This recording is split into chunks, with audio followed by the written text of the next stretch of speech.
अस्सलाम वालेकुम, welcome back to my channel. उम्मीद है आप सब खैरियत से होंगे। अल्हम्दुलिल्लाह मैं भी ठीक ठाक और खैरियत से हूँ। तो आज का व्लॉग है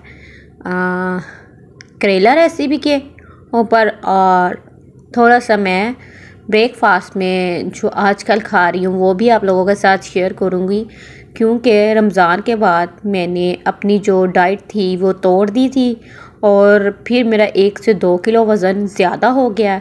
तो 1 से 2 किलो वज़न कम कैसे करेंगे, उसके लिए चलिए रेसिपी बताती हूँ मैं आपको। बहुत ही आसान है। जौ का दलिया ले लेना है हाफ़ कप, रात को भिगो देना है पानी में, ठीक है। और सुबह उठ के उसका पानी जो है बहा देना है इस तरह। ये देखिए, रात भर इसलिए इसको भिगोना है ताकि ये अच्छे से नरम हो जाए और जब हम इसको कुक करें तो ये आराम से इजी कुक हो जाए, ठीक है ना। 1 गिलास पानी डाल के आधे कप दो के दलिए में इसको पका लेंगे। 5 से 10 या 15 मिनट लगेंगे, बल्कि 10 मिनट लगेंगे तो ये जौ का दलिया तैयार हो जाएगा। कुछ लोग रेडीमेड दलिया खाते हैं, वो इंस्टेंट दलिया होता है, ठीक है ना। लेकिन अगर आप लोगों के पास टाइम नहीं है तो आप वो ले सकते हैं। अगर आपके पास टाइम है तो आप ये वाला ज़रूर खाएं, इसके ज़्यादा बेनिफिट हैं, ठीक है। तो ये बॉयल हो चुका था। इसको खाने का तरीका मैं आपको बताऊंगी। कुछ लोग दूध में बॉयल करके इसको ना फिर खाते हैं। ऐसे नहीं खाना, ऐसे आपका वज़न जो गेन होगा कम नहीं होगा। आपने दलिए को पका लेना है, ऊपर से थोड़ा सा दूध डालना है और साथ में चीनी थोड़ी सी शामिल करनी है। मैंने ½ टीस्पून चीनी शामिल की थी, और कोई भी आपके पास ड्राई फ्रूट है वो आप शामिल कर लीजिएगा, ठीक है ना। इस तरह खाना है आपने। ये एक टिप है आपने जौ के दलिए को कैसे खाना है। कुछ लोग जो है ना दलिए को दूध में पानी में पकाकर फिर खाते हैं। हम जब दूध में पकाएंगे ना दलिए को तो वो ताकत वाला और सेहत बनाने वाला दलिया बन जाएगा। तो हमें ऐसा दलिया नहीं खाना, हमें वो दलिया खाना है जिससे हमारा वज़न लूज़ हो, ना कि गेन हो, ठीक है। गेन करना है वज़न तो आप दूध में जितना मर्ज़ी दूध शामिल करें दलिए में और पका कर खा सकते हैं। उसके बाद आपने एक बॉयल अंडा ले लेना है जब आपको भूख लगे, 11 से 12 के दरमियान, ठीक है। साथ में 1 गिलास आपने दूध ले लेना है। दूध आपने नीम गर्म लेना है, ठीक है, ठंडा नहीं लेना। तो ये आपका हो गया 12 बजे तक मील, ठीक है। इसके दौरान अगर आप दूध स्किप कर दें, अंडा स्किप कर दें, तो आप जूस भी ले सकते हैं, चुकंदर और बाकी सब सब्जियों का, ठीक है। तो मेरे पास जूस अवेलेबल नहीं था तो फिर मैंने ये खा लिया। इससे वज़न नहीं बढ़ेगा आपका, बल्कि ताकत आएगी। अच्छा, उसके बाद आपने, गर्मियाँ चल रही हैं तो आपको लग रहा है कि आपकी एनर्जी लो हो रही है, तो आप 1 गिलास कैल्शियम जो होती है ना टिक्की, वो शामिल करके तो ये पी सकते हैं। इससे भी आपको एनर्जी आएगी। दूसरी बात, आप बहुत अच्छा फील करेंगे, ठीक है। तो अब हम चलते हैं अपना दूसरा ब्रेकफास्ट, ठीक है ना। अगर आपको दलिए वाला ब्रेकफास्ट नहीं करना आपने, तो 1 ऑमलेट बना लेना है 1 अंडे का। अगर 1 का आपसे गुजारा नहीं होता, अगर आप मदर फीड हैं या आप जॉब करती हैं, तो आप 2 एग ले लिए और 2 ही ब्रेड ले लें, ठीक है ना। तो आप ये नाश्ता कर सकती हैं, ठीक है। तो अगर आप जॉबलेस नहीं हैं, अगर आप फीड मदर नहीं हैं, तो फिर आप 1 अंडा और 1 ब्रेड ले, ठीक है ना। 1 स्लाइस ब्रेड का लेना है और 1 अंडा लेना है ऑमलेट। इसमें आप चाहे तो वेजिटेबल भी शामिल कर सकते हैं।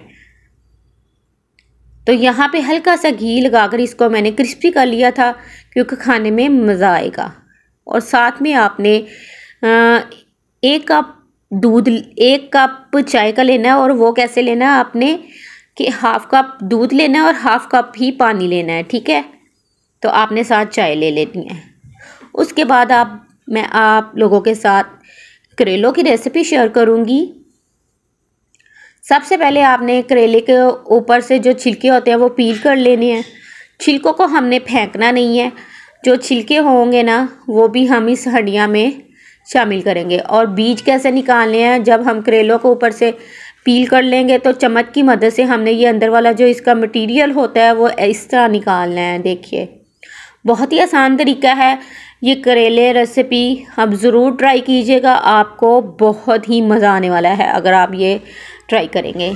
और इस तरीके के साथ आपने पील करना है। अगर आपके पास ये पीलर है तो आप इसे ज़रूर इस्तेमाल करें, वरना आप नाइफ़ से भी इस तरह इसको पील कर सकते हैं। और एक बात, गर्मियाँ आ चुकी हैं, अभी मुकम्मल गर्मियाँ नहीं आई, अभी गर्मियाँ स्टार्ट हैं। तो आप अपनी पानी की मिक़दार ज़्यादा करें ताकि आपको आगे जाके जो तेज़ सख्त गर्मियाँ उसमें आपको मसला मसाइल ना हो। क्योंकि अगर हम अभी से पानी पीना स्टार्ट करेंगे तो हमारी जो गर्मियाँ हैं वो बहुत ही अच्छी गुजरेगी। क्योंकि हमें 4 लीटर पानी रोज़ पीना होता है, रोज़ाना हमें 12 गिलास पानी के लेने होते हैं, ठीक है ना। अगर आप रोज़ाना 12 गिलास नहीं ले सकते तो प्लीज़ आप 8 गिलास ज़रूर लें। इससे आपको एक तो आपकी एनर्जी बहाल रहेगी, दूसरा आपकी स्किन ग्लो करेगी, तीसरा आप डिप्रेशन के मरीज़ नहीं होंगे। काफ़ी सारी इसकी मसले मसाइल हैं जो हल हो जाएंगे पानी पीने से। यहाँ पे मैंने कीमे को पकने रख दिया है, सिर्फ ज़ीरा और दालचीनी 2 लौंग डाल के हल्का सा नमक डाल दिया था। दूसरी तरफ मैंने करेलों को छीलकर उनको धूप में रख दिया था, उनका पानी अच्छे से जो करवाहट वाला पानी होता है वो निकाल दिया था और धो के अच्छी तरह से मैंने अब पानी ऑयल में इनको फ्राई कर लूँगी। जैसे ही इनका कलर तब्दील होगा, ग्रीन से ब्राउन होगा, तो मैं इसमें प्याज चॉप करके और टमाटर चॉप करके शामिल कर दूँगी। तो अगर आपके पास ये चॉपर नहीं है तो आप हाथ से नाइफ़ से भी कटिंग कर सकते हैं, कोई ज़रूरी नहीं है कि चॉपर ही हो, ठीक है।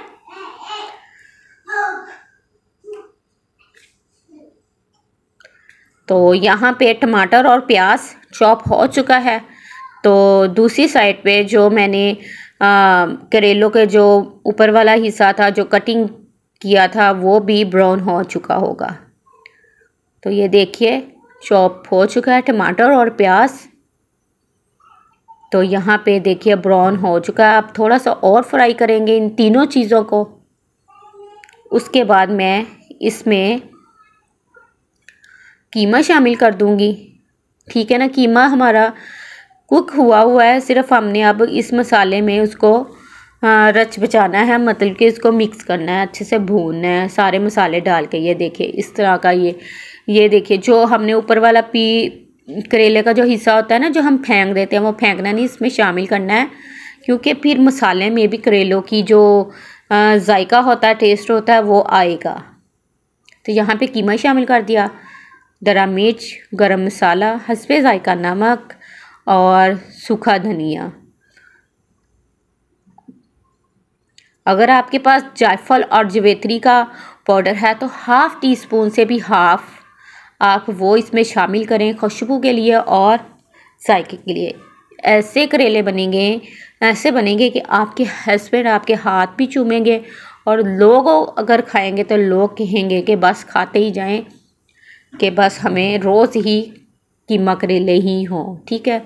तो यहाँ पे जो मसाला हमने इसमें से निकाल लिया था और जो आधा मसाला रह गया था करेलों में भरा था, जो बल्कि करेलों में नहीं भरा भी, वो मैंने साइड पे निकाल लिया था। तो इसमें मैं अब टमाटर डाल के मैंने रख दिया, क्योंकि जो भरने वाला मसाला था ना ये वाला, इसमें हमने टमाटर कम शामिल किए हैं। और जो मसाला जो उधर भून रहा है चूल्हे पे, उसके ऊपर उसके अंदर हमने टमाटर शामिल कर दिए हैं, ठीक है ना, टेस्ट के लिए। तो अब ऐसे करके हमने करेलों को भर लेना है चम्मच से। ये देखिए बस अब जल्दी जल्दी मैं करेलों को भर लेती हूँ इस तरह। अब हमने थ्रेड से करेलों को लॉक कर देना है, ठीक है ना। अच्छा, सारे करेले की जो रेसिपी थी ना मुझे बहुत अच्छी लगी बनाने में, लेकिन इसका एक काम मुझे इतना का टफ़ लगाना, मतलब कि बहुत मुश्किल लगा मुझे, ये धागे वाला। इसी तरह सारे हम करेलों को लॉक कर लेंगे थ्रेड से। उसके बाद हम करेलों को फ्राई कर लेंगे। अच्छा, यहाँ पे ये करेलों वाली जो वेजिटेबल है गर्मियों में ही बनाई जाती हैं, तो गर्मियों में ही मज़े की लगती है। यहाँ पे करेले फ्राई कर लिए थे और मैंने हंडिया वाले मसाले में डाल के इसको दम दे दिया था 5 मिनट के लिए। उसके बाद मैंने डिश आउट कर लिया। तो यहाँ पे करेले बन के रेडी हो चुके हैं। इसकी फाइनल लुक ले लेंगे, इसकी जो थंबनेल पे हमने पिक्स लगानी है वो ले लेंगे, तो उसके बाद हम अपना खाना स्टार्ट कर देंगे। तो मैंने अपने हस्बैंड से पूछा कि कैसा बना सालन, तो उन्होंने अभी एक नवाला ही खाया था, तो वो कहते हैं कि बहुत ही मज़े की बनी है। तो मैंने कहा इस टेस्ट को आपने याद रखना है जो मैंने बनाए हैं करेले, तो आप बताइएगा मुझे कि मैंने किस तरह के करेले बनाए हैं। तो बस यहाँ पे अब हम करेले के साथ अब सालन खा लेंगे, और करेलों के साथ सालन खा लेंगे, कह रही हूँ सॉरी, चपाती के साथ करेले वाला सालन खा लेंगे। तो यकीन जाने मैं झूठ नहीं बोल रही, वाकई में ही बहुत मज़े के बने थे अगर आप इस तरीके के साथ बनाएंगे, ठीक है। और अब मैंने वकास को कहा कि आइंदा से मैंने ऐसे करेले नहीं बनाने, क्योंकि एक तो मेहनत बहुत होती है, दूसरा ये कि खाने में वही टेस्ट होता है। इसलिए बारीक कटिंग करके कीमे में बंदा करेले डाल दे और इसी तरह का सालन बन जाता है, तो करेले बन के रेडी हो जाते हैं। तो ये था आज का मेरा व्लॉग, काफ़ी लेट आया है, 2-3 दिन। मिलूँगी नए व्लॉग के साथ, अपनी दुआ में याद रखिएगा। ओके, अल्लाह हाफिज़।